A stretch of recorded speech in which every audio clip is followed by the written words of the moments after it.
আসাতে শিগত ইয়াসমি মাস। আগামী পরশু ছুটি নিব। আসাতে কাইসাদে হাতারাকি মাস।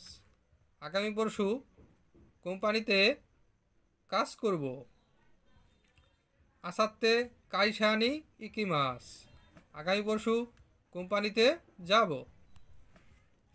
আসাতে শিগত শিমাসেন। আগামী পরশু কাজ করব না।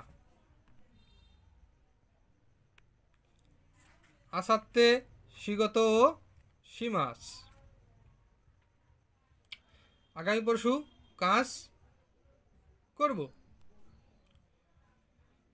সঠিক উত্তরটি হচ্ছে 3 নম্বর, আসাতে শিগত শিমাসেন।